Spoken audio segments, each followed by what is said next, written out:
Hello, hello, hello. It's your girl, Camille B, the HR counselor. So I am super duper excited to have on the show today my girl, Miss LaTrice Huff. She is the CEO and what? Founder. She is the career coach and CEO of Talent Stays. Welcome, LaTrice. Hey, thank you. You know, you're like my favorite person. I know. When we get here, we get together and we just cut up. But let's talk about it, right? And so today, what we're going to talk about is something that's near and dear to me and near and dear to Miss LaTrice. And that is negotiating a six-figure offer. So come on, educate the people, LaTrice. Yes. Yes. Oh my goodness. First of all, I am so into negotiating the six-figure offers. Here's the biggest thing. Negotiating is negotiating. Whether it is a six-figure offer, whether it is like 25,000, whether it's in your business, whether you're negotiating with your partner, negotiating is negotiating, right? The thing is, the higher the stakes, the more we are in our head, the more risk we think we assume, the more those things of like worthiness come up, confidence. Am I asking for too much? Am I not being humble? All the bigger the bounty, the more those things get in our head. So what I really like to do is educate women on how to kind of combat that. And sometimes you just have to be uncomfortable. And so before we recorded, that was some of the stuff, Camille and I talked about. So we're going to go into more details about that.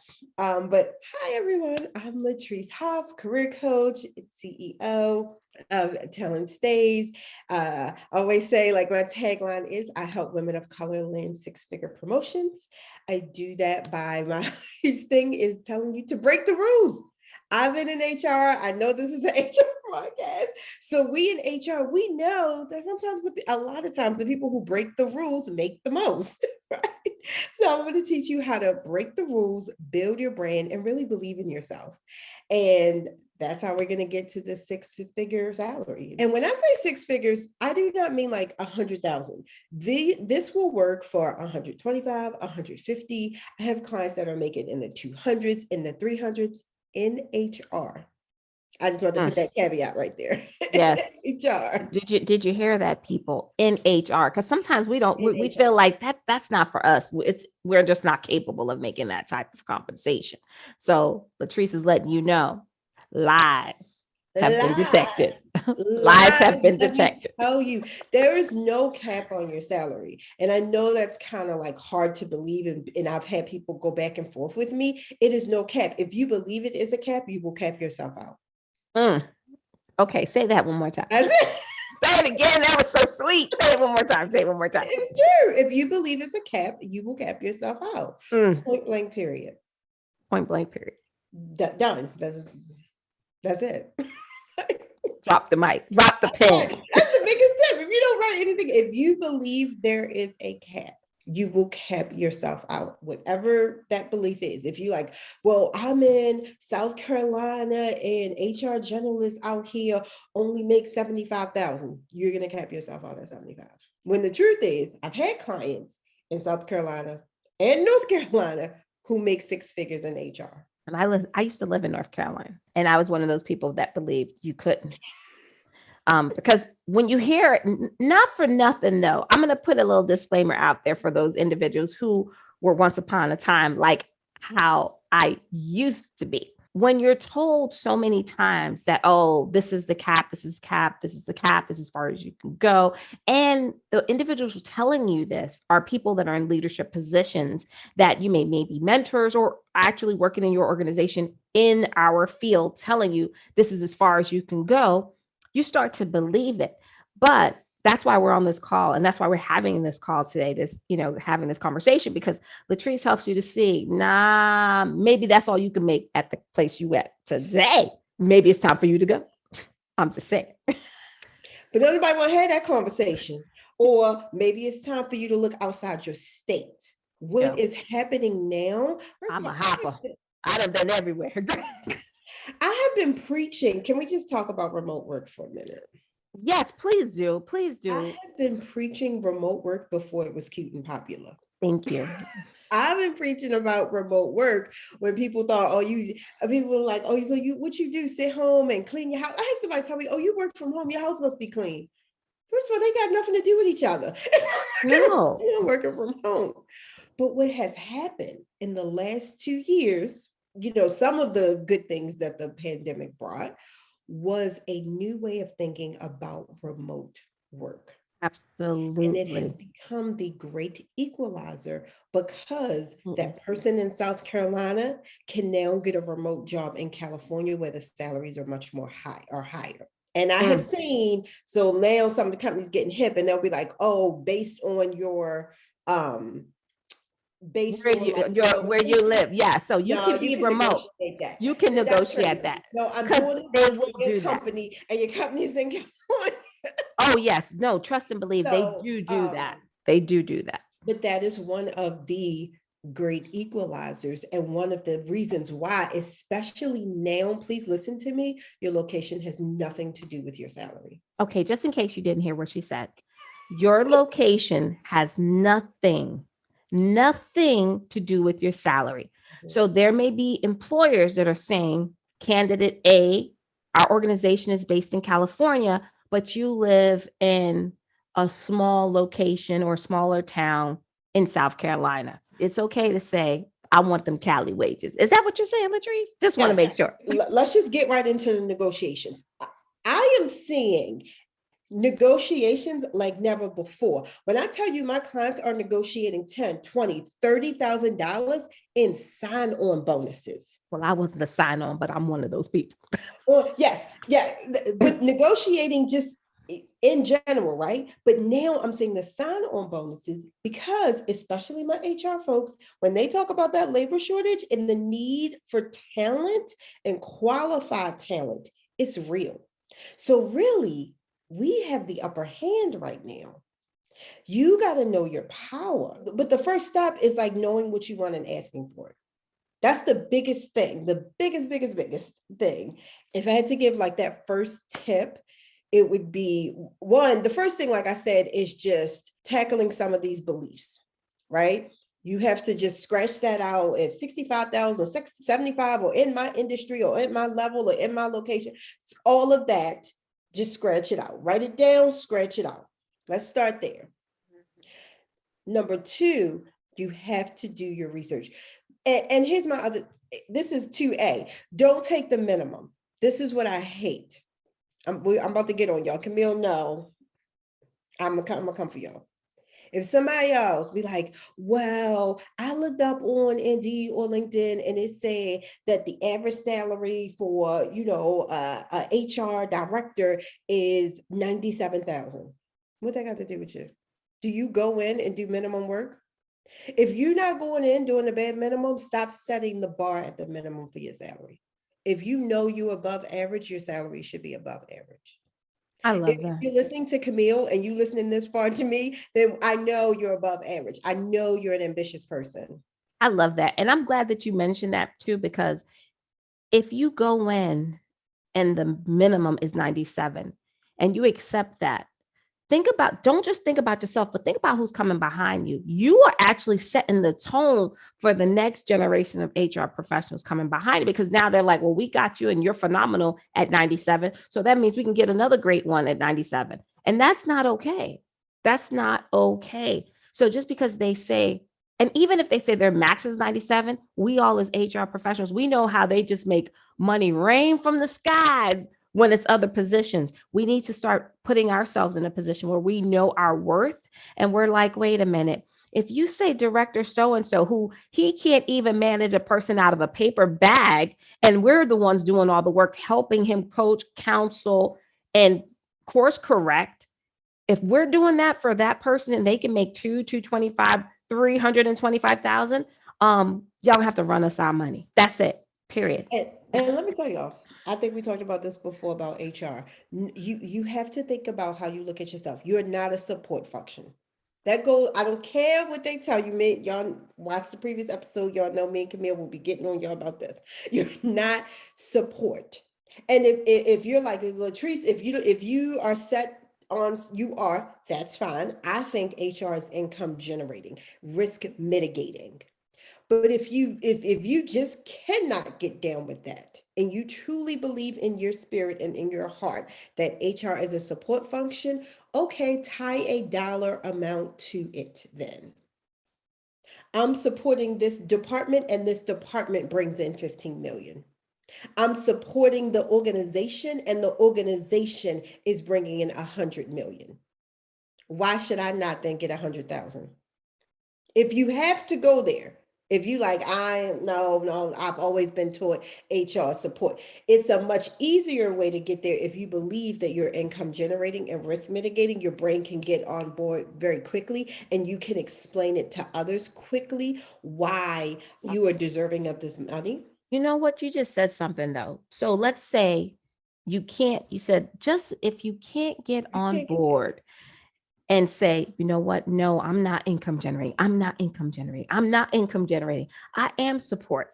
Then let's start looking at the departments that we support. Yeah. How much revenue are they generating?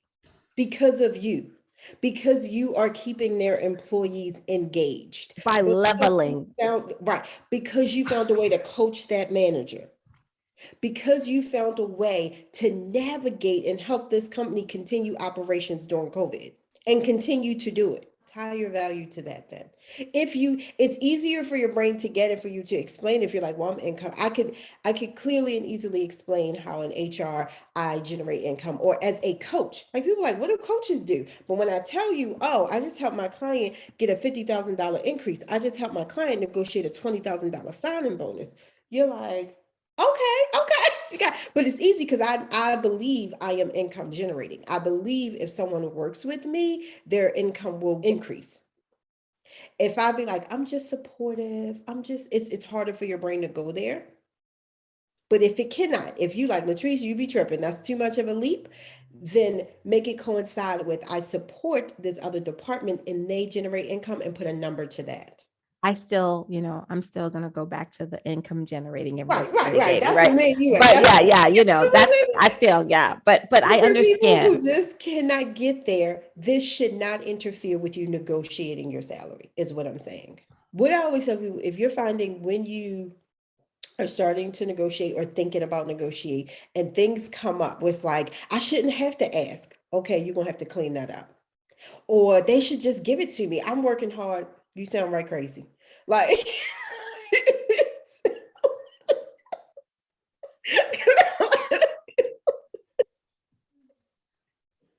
Let me just tell you, if you're watching this, we keep it real. Like when her and I are together, not to say that my other guests, we don't, because we do, but something about when we get, the New York, Baltimore thing. Baltimore, I'm from Baltimore. And I'm from New York. So when we get together, anything goes. But no, it's some truth serum. And sometimes you just need it raw, straight at you, keeping it real. And no sugar, no chaser. And that is what Miss LaTrice is going to give you. But it's from love. Because yes, it really is. Sitting in HR, we know, we have seen the inequities. And you and I are both women of color. We have seen, I would never advise somebody to just sit there, do your work, and take what you're given. I cannot in my spirit allow you to do that when I know you deserve more. That's what I'm saying. And I'm saying it from love, but you got to swallow this pill. You got to swallow this pill. And it just hit my little heart just now, because her and I have had some real hard and what I would call a little abusive, me being the abuse person. No, I'm just kidding. But we've had these real honest, hard, where, there was some tears shedded, because there is really a huge inequity in HR. And people don't understand it. They're like, but you guys are HR. Nah. Why do you think the organizations have issues? It starts at home. It starts at home. So much of it. We see so much. That's why I got my whole thing where I'm like, just break the rules. These rules were not designed for you to win. So if you follow these rules, you're going to have limited success. You're not going to have mind-blowing, wild, crazy, abundant success like you deserve. When she's saying, let me put my disclaimer, when she's saying break the rules, it's not breaking the rules like you are breaking company policies. Oh, no, yeah, thank you. It's about breaking the rules when it comes to negotiating these salaries. They say it's 100. Well, how much do you really think you work? And you know, if they say it's 100, they got some money somewhere in the back of that till. So don't worry about it. That's not your problem. It's actually not your problem. If they don't have it, then they just may not be able to have you. Oh, yep, I said it. Mm-hmm. And here's the thing, me and Camille, if you're in HR, you know they can find it. Where'd that money come from? And thank you for the clarifying of like the policies. People be like, what? I'd be like, don't do that. Okay, you know what? I'm gonna have a disclaimer, two-hair disclaimer. I am not telling you to not follow your company's policies. I am telling you, you need to know which policy is legal and then what policy is a guideline. For instance, PTO. Best practice. Best practice. For instance, PTO, you can negotiate that. I know. I should have did that. So like I love what she said about policy. I'm not telling you go in and, or beforehand. I also, when we talk about timing, I also believe there is some good times or some better times to negotiate. And I'll just say that really quickly. Clearly, before you, how can I put this? As soon as you start deciding that you want more, that you want better, that you're ready to expand, I believe start building your brand. The negotiation process has already begun. The better brand that you can build even before that offer letter comes, the easier it is for you to negotiate. So personal branding is a huge piece of what I teach. So a lot of my clients come to me, they were like, the hiring manager was like, I want you on my team. What is it going to take? So then before that offer letter is even written, you're like, I want this, I want this, I want this. And you can start that beforehand. Sometimes people say, wait till the offer letter. I'm like, it's a little more difficult. Things have been approved. Yes. But when you get that informal offer and they're like, we would like to invite you on the team. Okay. And they say like, and this is what we're paying. Okay. Well, I told you my salary requirement was this. So if you can start negotiating before that ink is dry, right? Everything is negotiable. I've seen people negotiate gas pay, like gases, PTO, maternity leave, paternity leave, the amount of contributions to benefits. So this is where you see some of these, what we think is a policy. That piece, depending on the realm of the policy, is negotiable. Right. I have been on both ends where I have seen it when I was in HR. People I didn't even know you could negotiate. I know. People negotiate an astronomical amount of money, and you're like, wait, how did you get $50,000 like to just walk in our door? Like, we paid you just to come here, and even if you leave, let's say in less than a year or two, you still get a percentage of that. Like, who does? See, Yes, equity, stock options, so many things. So even things beyond the norm. This is why I'm a firm believer of, if this is a new role, getting the benefit information beforehand, because you may think, oh, that salary is higher, but then you get less PTO. It's a little further. It's these different things. So if you can get the benefits or what's important to you up front, take a look at it, see where you need to negotiate. Because it could be, okay, this money is good, but I need more PTO. Okay, so you're going to pay me $15,000 more than my last company, but your tuition reimbursement is $10,000 less. So we got to fix that. You can negotiate tuition reimbursement. Oh, let me tell y'all, you can negotiate personal development and have your coaching paid for. Because I have clients where the company paid for their coaching. I think that no, it blows my mind. But think about it. So many large organizations have big companies like, your Dale Carnegie's and stuff like that. And they'll have different coaching forums. And why not? And sometimes you think it's only for the executives. Why? It needs to be for your grassroots employees. Like, all employees should have some type of coaching.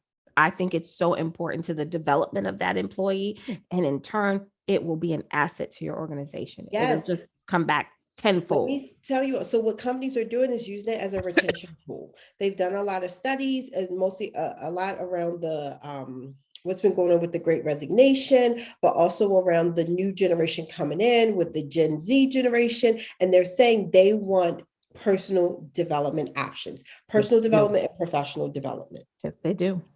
So it's, I want you to see it's other things you can negotiate besides money. But timing wise, before that ink is dry, let's get everything revved out, right? Before that ink is dry. Also, if your company is going through any type of layoffs or any type of merger and acquisition, depending on what side your company is on, if you're the acquiring firm, that may be a good time to look at some things. Are you going to be taking on more responsibility? Right? That may be a good time to say, hey, we got to talk a little bit. Let me tell you another time. If you have a coworker quit, that's the prime time to go in and say, hey, I've been thinking about this. And because they can't have both of y'all quit at the same time. Quit. The way people quitting left and right. Yeah, right now it's the market is hot. The market is hot. It's hot. It's like, oh wow. It would be the perfect time. No, what I would say is have already thought about this before then, but that's a good time. I'll be like, oh, you put in your notice? Great. I'm about to let them know I need a raise, I need a promotion. We gonna renegotiate my terms here. And I have seen people do that as well. Y'all, companies are giving retention bonuses for current employees. Yes. Yes. Let's expound on that too, because sometimes, again, we're in that HR space, right? And so we hear about retentions, and a lot of times it's funny how organizations only seem to really offer those types of bonuses